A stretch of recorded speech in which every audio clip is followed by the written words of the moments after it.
الصلاة والسلام على سيد الأنبياء والمرسلين وعلى آله الطيبين الطاهرين وأصحابه الراشدين المهديين. أما بعد فأعوذ بالله من الشيطان الرجيم. بسم الله الرحمن الرحيم. إلا تنصروه فقد نصره الله إذ أخرجه الذين كفروا ثاني اثنين إذ هما في الغار إذ يقول لصاحبه لا تحزن إن الله معنا فأنزل الله سكينته عليه. صدق الله مولانا العظيم. إن الله وملائكته يصلون على النبي يا أيها الذين آمنوا صلوا عليه وسلموا تسليما. الصلاة والسلام عليك يا رسول الله وعلى آلك وأصحابك يا حبيب الله. الصلاة والسلام عليك يا خاتم الأنبياء والمرسلين وعلى آلك وأصحابك يا رحمة للعالمين. استاذ العلماء حضرت علامہ مشتاق رضا قرآنی صاحب زیدہ مصطفیٰ عاشق خیر الورا قرۃ عیون الصلحاء شہزاد شفیق نقشبندی شہپوری صاحب، انتہائی قابل احترام علماء کرام، سادات کرام، مہمانان ذی وقار، برادران اسلام، حاضرین و سامعین، اللہ پاک کا شکر ہے جس نے ہمیں اس بابرکت محفل میں حاضری کی توفیق عطا فرمائی ہے۔ مسجد کا پاکیزہ ماحول ہے، شب جمعۃ المبارک ہے، جہاں صالحین کا ذکر ہو وہاں رحمتوں کا نزول ہوتا ہے۔ ہم ایک ایسی محفل میں بیٹھے ہوئے ہیں جس پر رحمتوں کا نزول ہو رہا ہے۔ دعا ہے کہ خالق کائنات اس محفل پاک کی برکات ہم سب کو نصیب فرمائے۔ بزم جمیل کے اراکین ہدیہ تبریک اور خراج تحسین کے مستحق ہیں، جو دلوں میں ادب اور محبت کے چراغ جلا رہے ہیں، فتنوں کے دور میں ایمان کی حفاظت کے لیے کردار ادا کر رہے ہیں۔ دعا گو ہوں کہ خالق کائنات بزم جمیل کو اپنے مقاصد تاسیس میں کامیابی عطا فرمائے، برکات نصیب فرمائے۔ حقیقت یہ ہے کہ فتنوں کے دور میں بزرگوں کے ساتھ جڑے رہنے میں ہی ایمان کی حفاظت ہو سکتی ہے۔ مشائخ شرق پور شریف کی تعلیمات جو انہوں نے عقیدے کی حفاظت کے لیے، عمل کے فروغ کے لیے، اصلاح احوال کے لیے عطا فرمائی ہے، انہی کی اشاعت و ترویج میں مصروف عمل بزم جمیل کے اراکین کو خراج تحسین پیش کرتا ہوں۔ اللہ تعالیٰ انہیں مزید توفیقات عطا فرمائے۔ اللہ تعالیٰ نے انسانوں کی ہدایت کے لیے انبیاء کرام کو دنیا میں مبعوث فرمایا، اور سب سے آخر میں میرے اور آپ کے آقا کریم صلی اللہ علیہ وسلم ختم نبوت کا تاج پہن کے رونق افروز ہوئے۔ جس دور میں میرے آقا کریم نے اعلان نبوت فرمایا، میں نہیں تھا کہ حضور کی خدمت کرتا، آپ لوگ بھی نہیں تھے کہ حضور کا ساتھ دیتے، جب میں اور آپ پیدا ہی نہیں ہوئے تھے، وہ کون سے خوش نصیب ہیں جنہوں نے اس مشکل دور میں حضور کا ساتھ دیا ہے اور اسلام کو دنیا میں پھیلایا ہے۔ جس دور میں مشرکین راستے میں کانٹے بچھا رہے ہیں، وہ کون سے خوش نصیب تھے جو اپنی آنکھیں حضور کے رستوں میں، جب لوگ گھروں کے دروازے بند کر رہے ہیں وہ کون سعادت مند تھے جو اپنے دلوں کے دروازے کھول رہے تھے۔ جب لوگ اپنا مال چھپا چھپا کے رکھتے تھے، وہ لوگ کتنے بلند بخت تھے جو اپنا مال حضور کے قدموں پہ نثار کر رہے تھے۔ اے صحابہ کرام، کیا تم نے خدا کو دیکھ لیا ہے جو حضور کا ساتھ دے رہے ہو؟ کیا تم نے جنت کو دیکھ لیا ہے جو حضور کی خدمت کر رہے ہو؟ کیا تم نے جبریل کو دیکھ لیا ہے جو اپنا مال اسلام پہ لٹا رہے ہو؟ تو صحابہ کرام جواب دیتے ہیں، خدا کو تو نہیں دیکھا، حبیب خدا کو دیکھ لیا۔ جبریل کو تو نہیں دیکھا، پر جبریل جن کے قدموں کی تلیاں چومتا ہے انہیں دیکھ لیا۔ جنت کو تو نہیں دیکھا، پر باعث تخلیق جنت کو دیکھ لیا۔ خدا کو دیکھے بغیر، جبریل کو دیکھے بغیر، جنت و دوزخ کو دیکھے بغیر، محض حضور کے فرمان پر جو ایمان لا رہے ہیں اور پھر ایمان لا کے اپنا جان و مال لٹا رہے ہیں، وہ لوگ تعریف کے قابل ہیں یا نہیں؟ میں اور آپ تعریف کریں یا نہ کریں، انہیں اس کی کوئی ضرورت نہیں ہے، ان کی تعریف تو خود خدا کر رہا۔ اللہ تعالیٰ نے قرآن پاک میں صحابہ کرام کی شان بیان فرمائی ہے۔ اللہ جنہیں پرکھ لے، امتحان لے لے اور پاس کر دے، آج کوئی ان کا امتحان لے سکتا ہے یا کمنٹس کر سکتا ہے؟ اللہ جنہیں پاس کر دے، آج کوئی کہ جی میرے کاغذوں میں پاس نہیں ہے، تو وہ توہین کس کی کر رہا ہے؟ اولئک الذین امتحن اللہ قلوبہم للتقوی، فرمایا اللہ نے انہیں چن لیا ہے تقوی کے لیے، اللہ نے ان کے دل پرکھ لیے ہیں تقوی کے لیے۔ یہ چنے ہوئے لوگ ہیں۔ مسند امام احمد میں حدیث پاک ہے، اللہ تعالیٰ نے انسانی قلوب پر نگاہ فرمائی، جو سب سے پاک دل تھے انہیں نبوت عطا فرمائی، ان کے بعد جو سب سے ستھرے دل تھے انہیں صحابی بنایا ہے۔ میں اور آپ کیوں نہیں اس دور میں پیدا ہو گئے؟ یہ اللہ کریم کے چنے ہوئے لوگ تھے۔ مسند امام احمد کی حدیث کی روشنی میں بیان، یہ حدیث پاک ہے، حضور نے فرمایا کہ اللہ کریم نے ستھرے دل والوں کو اپنے محبوب کا صحابی بنایا۔ یہ چنے ہوئے لوگ ہیں، خوش نصیب ہستیاں ہیں۔ جب یہ آیت نازل ہوئی، کنتم خیر امت، تم ساری امتوں سے افضل ہو، بہتر ہو، اس وقت امت کون سی تھی؟ اس وقت کون تھے جو امت تھے؟ اس آیت کا پہلا مصداق صحابہ کرام۔ جب یہ آیت نازل ہوئی کنتم خیر امت، اس وقت صحابہ کرام ہی امت۔ وَلِلَّهِ الْعِزَّةُ وَلِرَسُولِهِ وَلِلْمُؤْمِنِينَ، ساری عزتیں اللہ کے لیے، اللہ کے رسول کے لیے اور مومنین کے لیے۔ قرآن کہتا ہے مومنین عزت والے ہیں۔ اس وقت مومن کون تھے جب یہ آیت نازل ہوئی؟ صحابہ۔ پہلا مصداق صحابہ کرام۔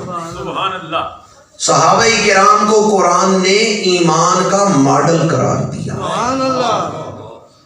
اگر کوئی آپ سے صحابہ کرام کے بارے میں بحث کرے تو آپ اس سے پہلا سوال یہ پوچھیں کہ کیا امت کو یہ حق حاصل ہے کہ وہ اصحاب رسول پر بحث کرے؟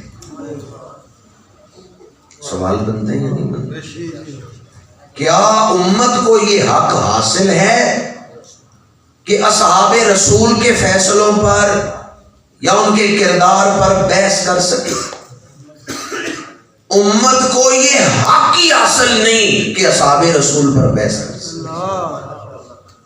ہم اس وقت اپنی حد سے آگے بڑھ جاتے ہیں، اس وقت ہم اپنی اوقات بھول جاتے ہیں جب ہم اصحاب رسول پہ بحث کرتے ہیں۔ والسابقون الاولون من المہاجرین والانصار والذین اتبعوہم بإحسان رضی اللہ عنہم ورضوا عنہ۔ یہ جو الفاظ ہیں اس آیت مبارکہ میں والذین اتبعوہم، جنہوں نے صحابہ کی پیروی کی اللہ ان پہ راضی ہو گیا۔ ان الفاظ میں اللہ کریم نے صحابہ کو امت کا مقتدا بنایا، امت کا پیشوا بنایا۔ بڑی مشہور آیت ہے، آپ سب کو آتی ہوگی، قل ان کنتم تحبون اللہ فاتبعونی یحببکم اللہ۔ اللہ کریم نے فرمایا محبوب اعلان کر دو اگر تمہیں اللہ کی محبت چاہیے میری پیروی کرو، اللہ تمہیں اپنا محبوب بنا لے گا۔ فاتبعونی، میری پیروی، حضور کی پیروی۔ اب ایک آیت میں ہے فاتبعونی، دوسری آیت میں ہے والذین اتبعوا والذین والسابقون الاولون من المہاجرین والانصار والذین اتبعوہم بإحسان، جنہوں نے صحابہ کی پیروی کی۔ مصدر ایک ہی ہے، صیغے مختلف ہیں، کہیں فرمایا فاتبعونی، کہیں فرمایا والذین اتبعوہم۔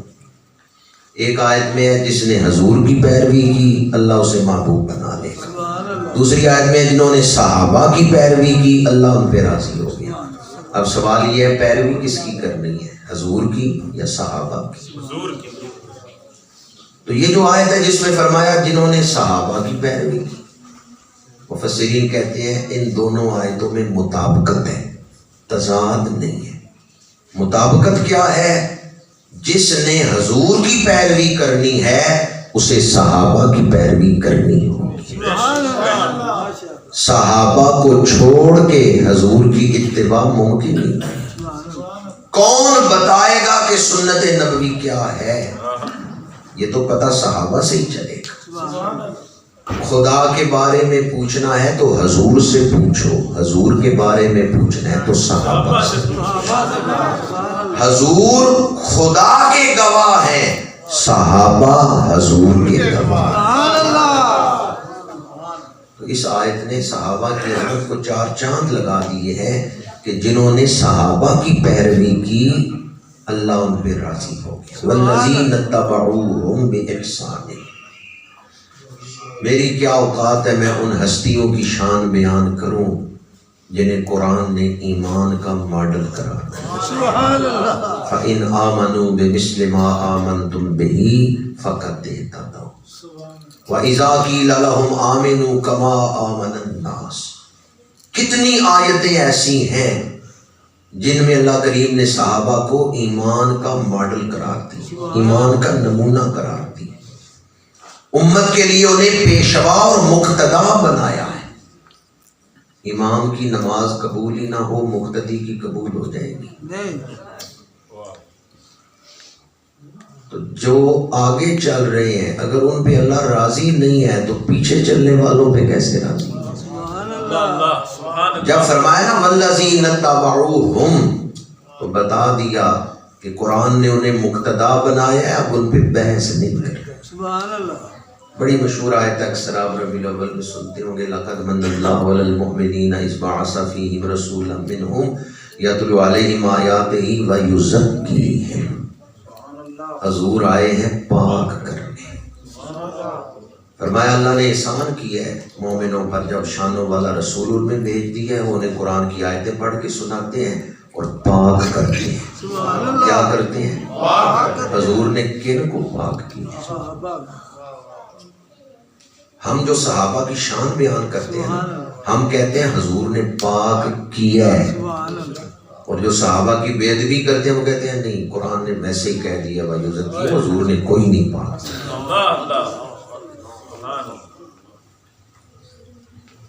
وہ کس کا انکار کر رہے ہیں؟ قرآن کا۔ کوئی ایک آیت، سینکڑوں آیات ہیں جو صحابہ کرام کی شان میں ہیں، اور جو صحابہ کی بے ادبی کر رہا ہے وہ قرآن کی بے ادبی کر رہا ہے۔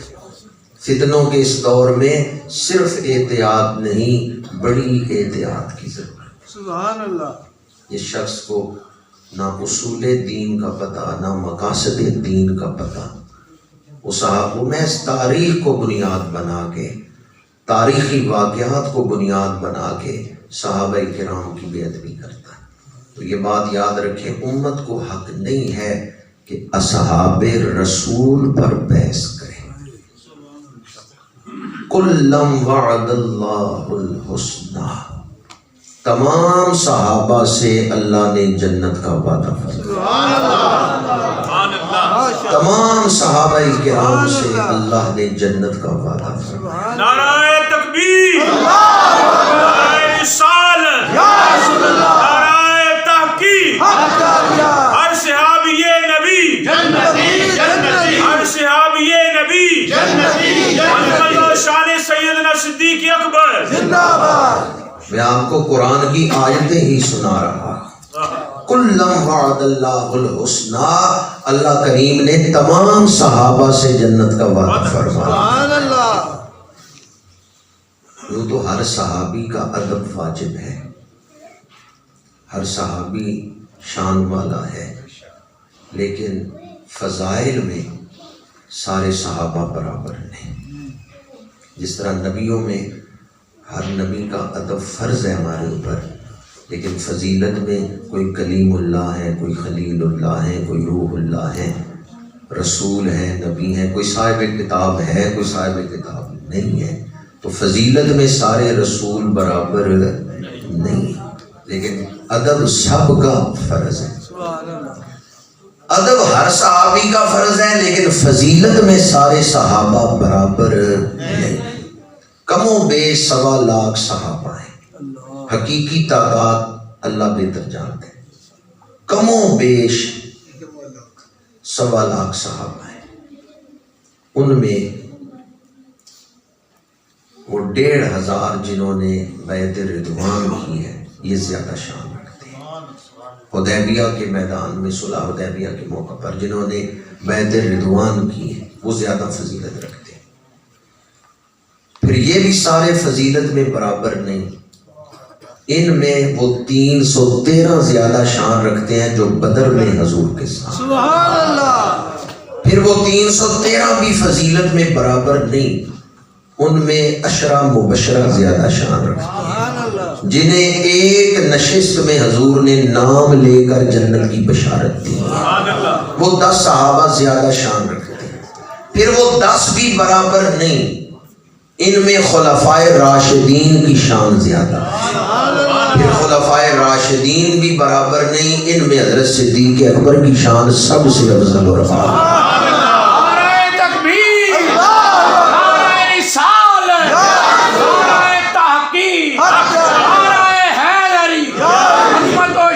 سیدنا صدیق اکبر زندہ باد۔ سیدنا صدیق اکبر خاص الخاص صحابی نہیں، اخص الخواص۔ سبحان اللہ۔ وہ جو چنے ہوئے ہیں ان میں بھی صدیق اکبر چنے ہوئے۔ سبحان اللہ۔ ایک جملہ آپ اکثر سنتے ہیں، اس سے آگے سن لیں، بڑے سے بڑا ولی، غوث، قطب، ابدال ساری عمر عبادت کرتا رہے، کثرت عبادت سے صحابی نہیں بن سکتے۔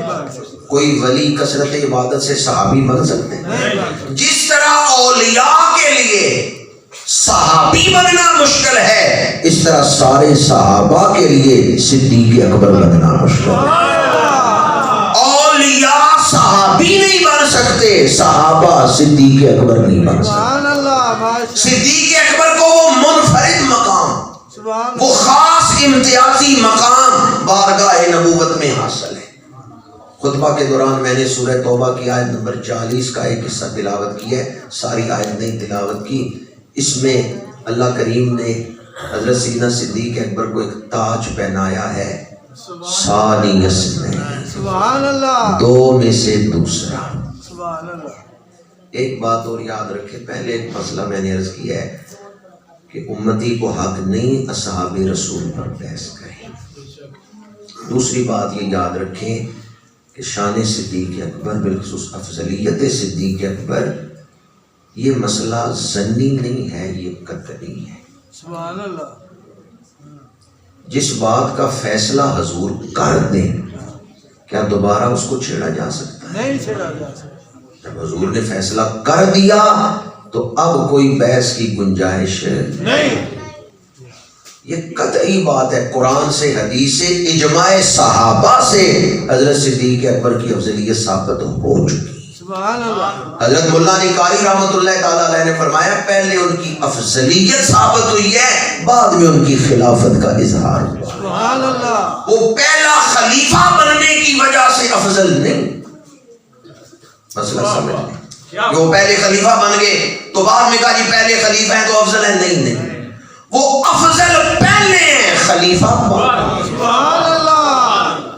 خلافت کی بیعت تو صحابہ نے کی ہے نا حضور کے وصال پاک کے بعد، تو اپنے مصلی پہ حضور نے کھڑا کیا وصال سے پہلے، تو افضلیت پہلے ثابت ہے، خلافت بعد میں انہوں نے لی۔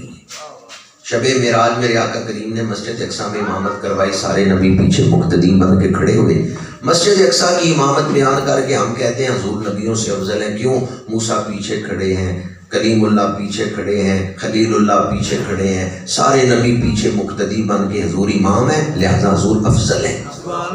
تو جب میرے آقا کریم نے اپنا مصلی صدیق اکبر کو دے کے سب کو پیچھے کھڑا کیا تو بتا نہیں دیا صحابہ میں افضل کون۔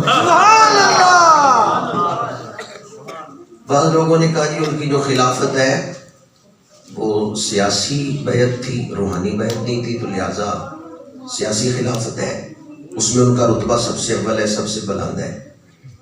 آپ میں سے کوئی آدمی حضور غوث اعظم کے مصلی پہ کھڑا ہو کے نماز پڑھا سکتا ہے؟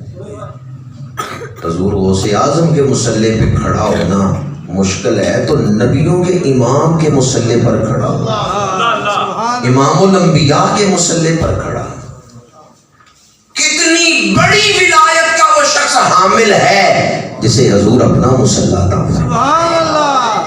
ان کی ولایت کس درجے کی ہے جنہیں حضور اپنا مصلی عطا فرمایا، اپنے مصلی پر جنہیں کھڑا کر رہے ہیں، ان کی ولایت کتنی بلندی پہ ہے، کتنی افضل اور اعلیٰ۔ تو حضرت سیدنا صدیق اکبر رضی اللہ تعالی عنہ کی شان یہ کوئی ضمنی مسئلہ نہیں ہے، یہ تو قطعی ہے، اس پر قرآن اور حدیث اجماع صحابہ یہ منعقد ہو چکا ہے، ان کی شان ثابت ہو چکی ہے۔ جو اللہ اور اس کے رسول کے فیصلے کو نہ مانے وہ قرآن اور حدیث کا انکار کر رہے ہیں، قرآن اور حدیث کا انکار کرنے والا ایمان کا دعویٰ نہیں کر سکتا۔ ان ہستیوں کو معمولی نہ لینا، حضور کے تو قدموں میں جوڑے آئے نا نالین، ان کی بے ادبی کرنے والا کافر ہو جاتا ہے، تو جن کے کاندھوں پہ حضور نے ان ہستیوں کو لائٹلی نہ لینا، معمولی نہ سمجھنا، یہاں احتیاط نہیں بڑی احتیاط کی ضرورت ہے۔ ثانی اثنین، دو میں سے دوسرا، ثانی دوسرا، اثنین دو، اس ترکیب کا کیا مطلب ہے دو میں سے دوسرا؟ مفسرین فرماتے ہیں جیسے ایک کے بعد ہمیشہ دو آتا ہے، ایک اور دو کے درمیان عدد کوئی نہیں، نبی اور صدیق کے درمیان رتبہ کوئی نہیں۔ جیسے ایک کے بعد ہمیشہ دو آتا ہے، نبی کے بعد ہمیشہ صدیق آتا ہے۔ انعم اللہ علیہ من النبیین والصدیقین والشہداء والصالحین، یہ ترتیب مدارج قرآن نے بیان کی، انعم اللہ علیہ من النبیین والصدیقین۔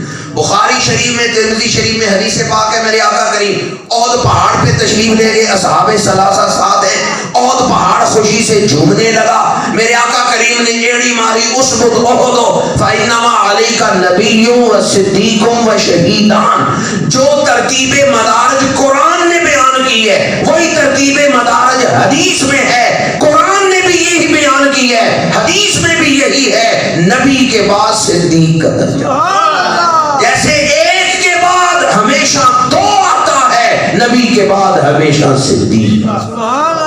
ثانی اثنین، دو میں سے دوسرا، ایک حضور ہے تو دوسرے کون ہے؟ سیدنا صدیق اکبر۔ آگے فرمایا اذہما فی الغار، جب وہ دونوں ہستیاں غار میں ہیں، غار میں ہونا کوئی فضیلت کی بات ہے جسے قرآن مقام تعریف میں بیان کر رہا ہے، ویسے غار میں جانا ممکن ہے کوئی فضیلت نہ ہو، پر جب حضور ساتھ ہونا پھر غار میں جانا بھی فضیلت ہے۔ تو جب کوئی جان ہتھیلی پہ رکھ کے حضور کے ساتھ وفا کرتے ہوئے غار میں جا رہا، شب معراج کعبہ قوسین کی قربتوں میں، او ادنا کی خلوتوں میں، لا مکان کی وسعتوں میں حضور نے اپنے رب کا دیدار کیا۔ جس طرح حضور نے رب کو دیکھا ہے کسی اور نبی نے بھی دیکھا نہیں۔ جس طرح شب معراج او ادنا کی خلوتوں میں حضور نے رب کو دیکھا ہے کسی نے نہیں دیکھا، اسی طرح شب ہجرت غار ثور میں جس طرح صدیق اکبر نے حضور کو دیکھا ہے، جو شانیں، جو عظمتیں، جو کمالات حضور کے صدیق اکبر نے دیکھے ہیں امت میں سے کسی نے نہیں دیکھا۔ سبحان اللہ، غار ثور میں صدیق اکبر کی معراج ہو رہی ہے، سبحان اللہ، اس لیے غار کا ذکر قرآن میں سبحان اللہ، ثانی اثنین اذ ہما فی الغار۔ یہ جو صرف ہے نا فی الغار، اس پر پورا الگ مضمون ہے کہ غار میں کیا کیا واقعات پیش آئے، کن کن شانوں کا اظہار ہوا، لیکن میں ان کی تفصیل اور تشریح کی طرف نہیں جا رہا، صرف اتنا ہی عرض کر رہا ہوں جس خوش نصیب نے ساری زندگی ایک دفعہ حضور کا دیدار کیا ہے، حضور کی محفل نصیب ہوئی ہے، کلمہ پڑھا ہے، اسلام قبول کیا ہے، صحابی بن گئے ہیں، شرف صحابیت کے ساتھ دنیا سے گئے ہیں، بڑے سے بڑا ولی ان تک نہیں پہنچ سکتا، تو جس نے گود میں سر رکھ کے حضور کا دیدار، سبحان اللہ، جن کی گود حضور کے سر کے لیے، سر اقدس و اطہر و انور کے لیے سرہانہ ہے،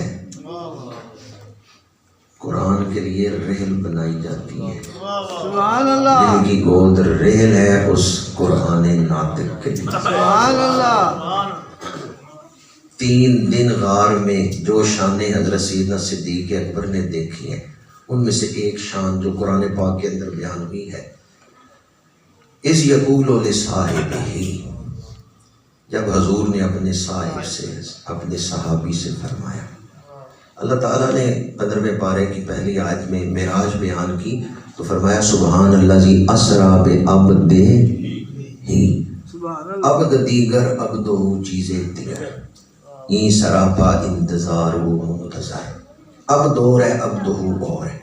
حضور کا ذکر آیا تو اللہ نے فرمایا سبحان الذی اسری بعبدہ، اور یار غار کا ذکر آیا تو فرمایا اذ یقول لصاحبہ، حضور عبد ہی ہیں، ابو بکر صاحب ہی ہیں۔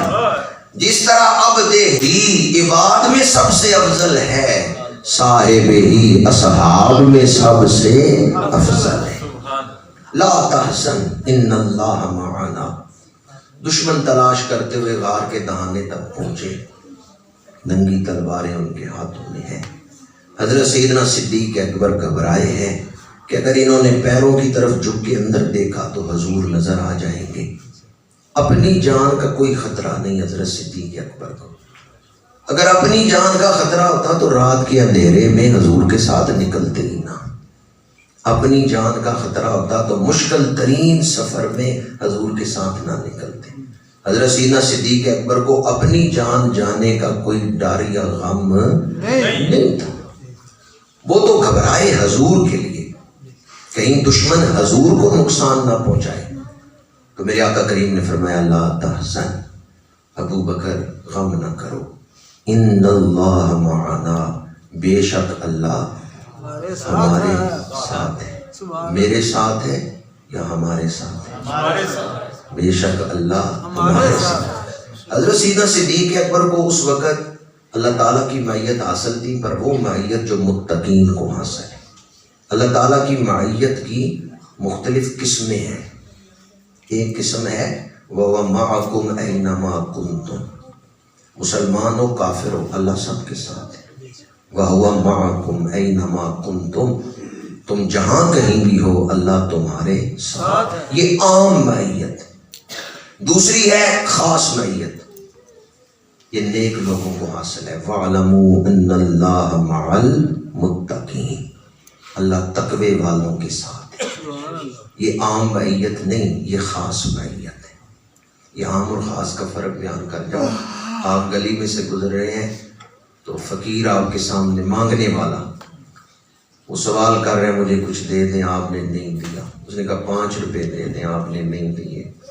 گھر آئے، بیٹے نے کہا کہ مجھے 500 روپیہ چاہیے، میں نے فلاں کتاب اسکول کی خریدنی ہے. آپ نے خوشی خوشی 500 دے دیا. وہ گلی میں جو مانگ رہا تھا اس کو 5 روپے نہیں دیے، 10 روپے نہیں دیے. وہاں ناراض ہو کے آ گئے.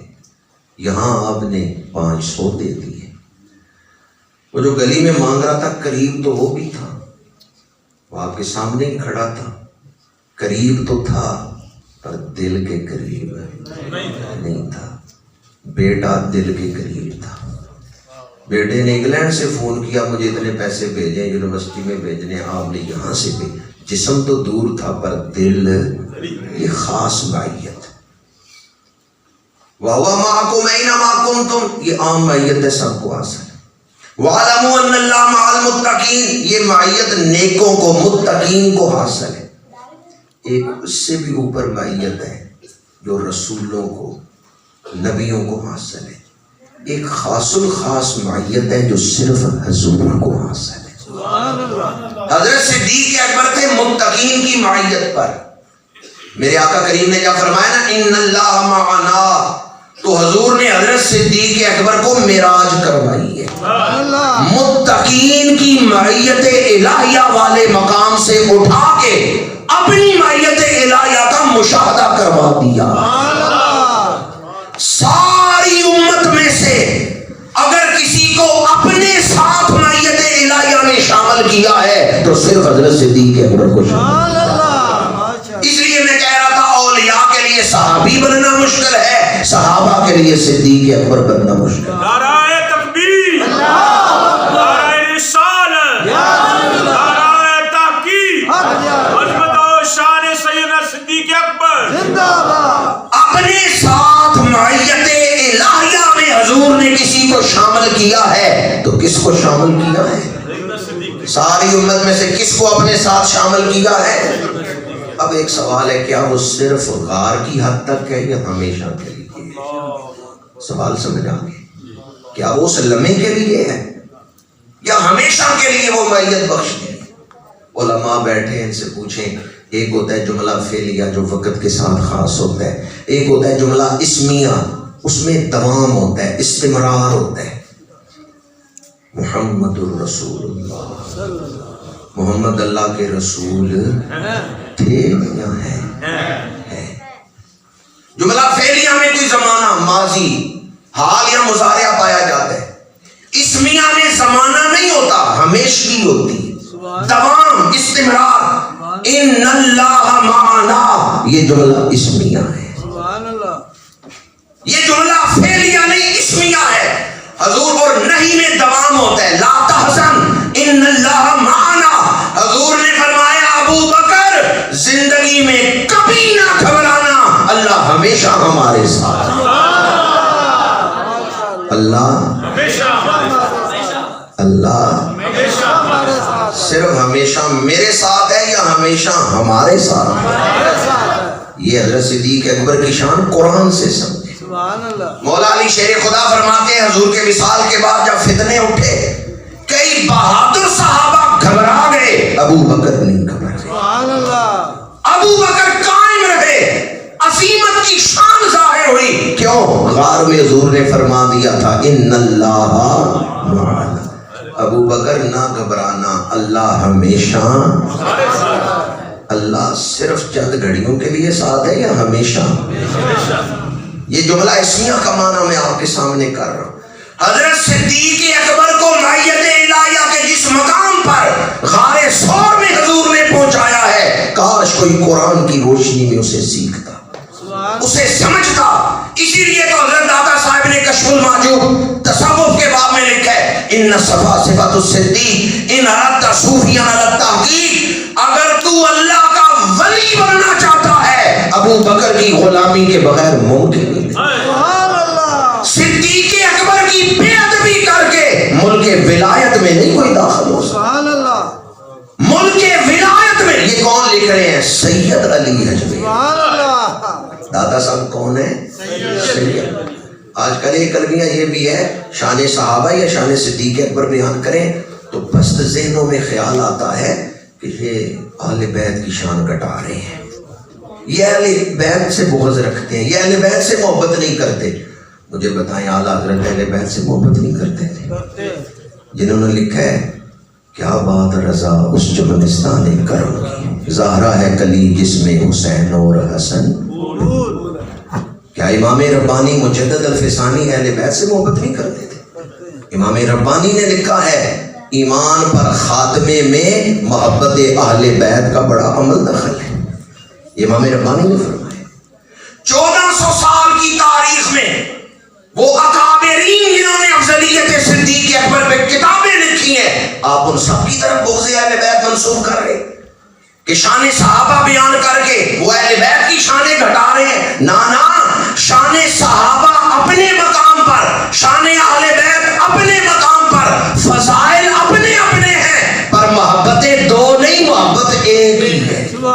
جو حضرت صدیق اکبر سے محبت کرتا ہے وہ مولا علی کا غلام ہے، وہ مولا علی سے سچی محبت کرتا ہے، اور جو مولا علی سے محبت کرتا ہے وہ حضرت صدیق اکبر کا غلام ہے۔ فضائل اپنے اپنے ہیں لیکن محبت ایک ہی ہے، یعنی ان میں سے اگر کوئی کسی ایک کا بے ادب ہو تو دوسرے کا غلام ہو سکتا نہیں۔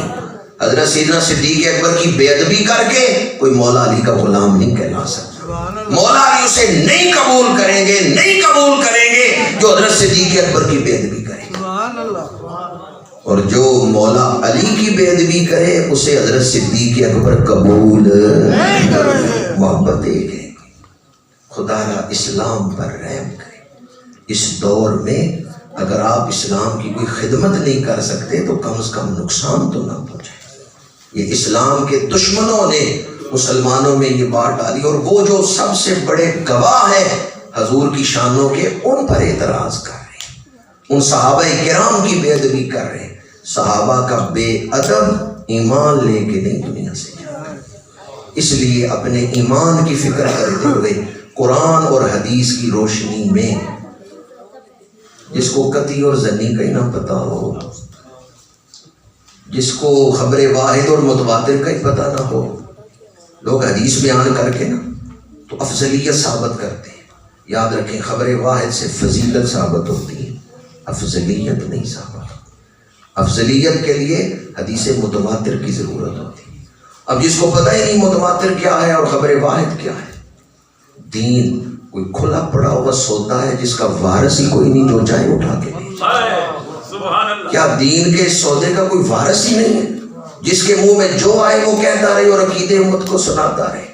ہمارے لیے سب سے پہلی بنیاد قرآن ہے، اس کے بعد حدیث پاک ہے، اس کے بعد اجماع امت ہے، اور ان تینوں سے افضلیت صدیق اکبر صاحب، ذمہ داری سے یہ بات کرو، ان تینوں سے افضلیت صدیق اکبر۔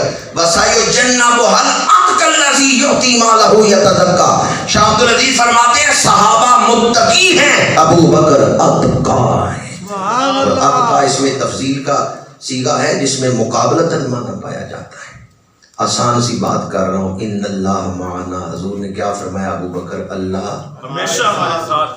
شکیل صاحب آپ سب کو یاد کرا رہے ہیں ہمیشہ کا لفظ بول کے، ورنہ آپ کو یاد نہیں رہا کہ ترجمہ کیا کرنا ہے۔ ٹھیک ہے، لفظی ترجمہ یہی بنتا ہے بے شک اللہ ہمارے ساتھ ہے، پر جملہ اسمیہ کا جو تقاضا ہے اس کو سامنے رکھیں تو میرے آقا کریم نے حضرت صدیق اکبر کے مقام محفوظیت کو بھی کیا محفوظ ہے وہ بھی صاحب میں بیان کر دیا ہے، بے شک اللہ ہمیشہ ہمارے ساتھ۔ ہمیشہ ہم، یا اللہ جو یہ لفظ بولے اس کو بھی اپنی خاص پناہ عطا فرما، بے شک اللہ ہمیشہ ہمارے ساتھ ہے۔ آگے فرمایا فَأَنزَلَ اللَّهُ سَكِينَتَهُ، بس اللہ نے ان پر سکینہ نازل فرمایا۔ ایک سوال یہ کس پر سکینہ نازل کیا؟ حضرت قاضی حضرت جناب علامہ محمود آلوسی رحمۃ اللہ علیہ، انہوں نے تفسیر المعانی میں لکھا ہے حضور پر ہر وقت ہی سکینہ ہے، حضور تو پہلے بھی نہیں گھبرائے۔ گھبرائے کون ہے؟ حضرت صدیق اکبر، تو جو گھبرائے ہیں ان پر سکینہ نازل ہوا۔ سکینہ کسے کہتے ہیں؟ 3 چیزوں کے مجموعے کا نام سکینہ ہے۔ قرآن مجید کی بہت ساری آیتوں میں یہ لفظ آیا ہے سکینہ، فیہ سکینۃ من ربکم وبقیۃ مما ترک آل موسیٰ وآل ہارون، بہت ساری آیتوں میں یہ لفظ سکینہ آیا ہے۔ فانزل اللہ سکینتہ علیہ، 3 چیزوں کے مجموعے کا نام سکینہ ہے، نور، قوت، روح۔ یہ تینوں چیزیں اکٹھی ہوں تو سکینہ بنتا ہے۔ کتنی چیزیں؟ 3۔ جس پر سکینہ نازل ہوتا ہے اس کا دل اور دماغ روشن ہو جاتا ہے، جس پر سکینہ نازل ہوتا ہے اس کو حوصلہ اور قوت مل جاتی ہے، جس پر سکینہ نازل ہوتا ہے اسے نئی زندگی مل جاتی ہے۔ فانزل اللہ سکینتہ علیہ، اللہ نے حضرت صدیق اکبر کا دل خاص روشن کر دیا، اللہ نے آپ کے دل کو خاص قوت عطا فرما دی ہے، اور اللہ نے آپ کے دل کو ہمیشہ کی خاص زندگی عطا فرما دی۔ بعض اوقات کوئی خیال ذہن میں آتا ہے، بندہ کہتا ہے مجھے تو نئی زندگی مل گئی ہے، تو یہ نئی زندگی ملنا یہ بھی سکینہ نازل ہونے کی نشانی ہے۔ نور، قوت اور روح، ان تینوں کے مجموعے کا نام سکینہ ہے۔ اللہ تعالیٰ نے حضرت سیدنا صدیق اکبر کے قلب مبارک پہ سکینہ نازل فرمایا، وَأَيَّدَهُ بِجُنُودٍ لَمْ تَرَوْهَا، اور اللہ تعالیٰ نے ان کی مدد فرمائی ایسے لشکروں کے ساتھ جنہیں تم نہیں دیکھ سکتے۔ اس پر بھی صاحب روح المعانی لکھتے ہیں کہ حضور کے صدقے یہ شان حضرت صدیق اکبر کو حاصل ہوئی ہے کہ اللہ تعالیٰ نے حضرت صدیق اکبر کی مدد ایسے لشکروں کے ساتھ کی ہے جنہیں لوگ نہیں دیکھ سکتے۔ حضور کے وصال پاک کے بعد بہت سارے فتنے اٹھے، منکرین زکوٰۃ اور مرتدین، جھوٹے نبی، بہت سارے فتنے اٹھے۔ صرف 2.25 سالوں میں حضرت صدیق اکبر نے سارے فتنے مٹا کے اسلام کو مضبوط کیا۔ سبحان اللہ، کتنے عرصے میں؟ صرف 2.25 سالوں میں، صرف 2.25 سالوں میں۔ جب یہ جھوٹا نبی پیدا ہوا نا غلام، اس نے جب ختم نبوت کے حوالے سے گمراہی پھیلائی تو اس وقت ایک بزرگ نے کتاب لکھی تھی جس میں بڑی خوبصورت بات انہوں نے لکھی کہ فتنے تو لوٹ آئے ہیں، کاش ابو بکر بھی لوٹ آئے۔ فتنے لوٹ آئے، ابو بکر کیوں نہیں لوٹ گیا؟ ان فتنوں کا مقابلہ کرنے کے لیے جذبہ صدیقی کی ضرورت ہے۔ اب تک میں نے عقائد کے حوالے سے گفتگو کی ہے، آخری بات کر رہا ہوں۔ آپ عام دور میں نہیں زندگی گزار رہے ہیں۔ جس علاقے میں ہم زندگی گزار رہے ہیں یہاں کبھی انگریزوں نے بھی حکومت کی ہے، ہندوؤں کا علاقہ تھا، ہندو بھی یہاں رہتے تھے، بڑی جنگیں ہوئی ہیں ہندوؤں کے ساتھ بھی مسلمانوں کی، لیکن ہمارے بزرگوں نے کسی کو دین میں ملاوٹ نہیں کرنی۔ حکومت انگریزوں نے کی ہے پر دین میں ملاوٹ کر سکے؟ نہیں کر سکے۔ ہمارے بزرگوں نے خالص دین ہم تک پہنچایا ہے۔ کبھی خیال آیا ہے کہ ہمارے بزرگوں نے تو خالص دین ہم تک پہنچایا ہے، کیا میں بھی اپنی اولاد کو خالص دین پہنچا رہا ہوں؟ روز سفر کرتا ہوں، روز سینکڑوں لوگوں سے ملتا ہوں اور مشاہدہ کرتا ہوں۔ ہمارے لیے آج بڑا مشکل ہو گیا ہے کہ خالص دین ہم اگلی نسل کو پہنچا سکیں۔ دین کو کوئی نقصان نہیں ہوگا، دین محفوظ رہے گا، دین کی حفاظت اللہ نے اپنے ذمہ لی ہے۔ ہم نہیں اپنی اولادوں کو صحیح دین پہنچا سکیں گے، اتنا مشکل وقت آ گیا۔ جب ہم آخرت میں جائیں گے تو پوچھا جائے گا کس دین پہ اولاد کو چھوڑ کے آئے۔ حضرت یعقوب علیہ السلام وصال سے پہلے بیٹوں کو اکٹھا کیا اور پوچھا بتاؤ میرے وصال کے بعد کس کی عبادت کرو گے؟ باپ کو فکر ہے اپنی اولاد، آپ کو بھی فکر ہے۔ پہلا پارہ پڑھ کے دیکھیں سورہ بقرہ، حضرت یعقوب علیہ السلام اپنی اولاد کو اکٹھا کر کے پوچھ رہے ہیں کہ میرے وصال کے بعد کس کی عبادت کرو گے؟ آخرت میں پوچھا جائے گا اولاد کو کس دین پہ چھوڑ کے آئے گا۔ سوشل میڈیا کے اس دور میں فتنوں کی بارش ہو رہی۔ ابھی پچھلے ہفتے ہائی کورٹ میں فیصلہ ہوا ہے، عدت میں ایک شخص نے نکاح کیا ہے، تو جج صاحب نے کہا کہ اس پر کوئی سزا نہیں ہے، یہ بے قاعدہ کام ہے لیکن جرم نہیں ہے۔ انہوں نے علیحدگی بھی نہیں کروائی، عدت کے اندر ہی تھے، میاں بیوی کی طرح وہ رہ رہے ہیں۔ علماء بیٹھے ہیں، ان سے پوچھیں یہ نکاح فاسد ہے، عدت میں نکاح کیا جائے ہو جاتا ہے؟ حدود نہیں تھی، زنا کا حکم نہیں اس پر لگتا، لیکن تعزیر دی جا سکتی تھی، تعزیر ہو سکتی تھی۔ جج کو چاہیے تھا تعزیراً سزا دیتا تاکہ آئندہ کوئی عدت میں نکاح نہ کرے، لیکن ہمیں تو پتہ ہی نہیں ہے کہ پاکستان میں ہو کیا ہے، ہمارے ایمان پر کیسے کیسے حملہ ہو۔ عدت میں نکاح ہوا ہے اور ہائی کورٹ میں جج نے یہ فیصلہ سنایا، اور اس پر پاکستان میں کسی نے نہیں آواز اٹھائی، سب خاموش بیٹھے۔ ہاں چند علماء نے ضرور آواز اٹھائی کہ جج نے غیر شرعی فیصلہ دیا، شریعت سے ہٹ کے فیصلہ دیا۔ اب ہماری عدالتوں میں قرآن کے خلاف فیصلے ہوں تو کیا خیال ہے، رحمتیں نازل ہوں، برکتیں نازل ہوں۔ وعدہ ہم نے کیا کیا تھا اللہ سے 23 مارچ 1940 کو کہ یا اللہ ہمیں آزاد ملک دے، ہم تیرا دین نافذ کریں۔ سبحان اللہ۔ وعدہ کیا کیا ہے، عمل کیا کر رہے ہیں؟ جب میں کہتا ہوں الہی میرا حال دیکھ، حکم ہوتا ہے اپنا نامہ اعمال۔ منی بجٹ آج منظور ہو رہا، مہنگائی پہ مہنگائی ہو رہی ہے۔ وقت نہیں کہ اب میں آپ کے سامنے تشریح کروں، اتنا ہی عرض کروں گا۔ یہ ایک مسئلہ میں نے آپ کو سنایا کہ ہائی کورٹ میں شریعت کے خلاف فیصلہ ہوا ہے، اور جج نے اس کو لائٹ لے لیا، اس نے کہا یہ بے قاعدہ تو ہے لیکن یہ کوئی جرم نہیں ہے۔ اور کتنے کام ایسے جن پر قرآن پاک سے جنگ مول لی جا رہی ہے۔ فتنوں کے اس دور میں جذبہ صدیقی کی ضرورت ہے، اور جذبہ صدیقی کو ایک جملے میں بیان کریں تو کیا ہے، سارا جگ رس جائے او نہ رسے جس دین میں،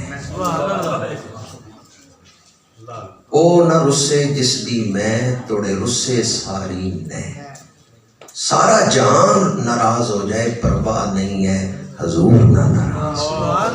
انہیں مانا انہیں جانا، نہ رکھا غیر سے کام، للہ الحمد میں دنیا سے مسلمان گیا۔ حضرت سیدنا صدیق اکبر نے جب یہ فرمایا نا سارے کام بعد میں، عقیدہ ختم نبوت کی حفاظت پہلے، تو مورخین کہتے ہیں اللہ کی ایسی مدد شامل حال ہوئی، 2.25 سالوں میں آپ نے سارے فتنے مٹا کے اسلام کا جھنڈا بلند کیا۔ آج بھی ہوگا ابراہیم کا ایمان پیدا، آگ کر سکتی ہے اندازے گلستان پیدا۔ اللہ کی مدد آج بھی شامل حال ہو سکتی ہے، پر کوئی دین کو صحیح سمجھے تو صحیح، دین پر عمل تو کر کے دیکھے۔ اللہ تعالیٰ فتنوں کے اس دور میں ہمیں حضرت صدیق اکبر کی تعلیمات سمجھنے اور عمل کرنے کی توفیق عطا فرمائے۔ وآخر دعوانا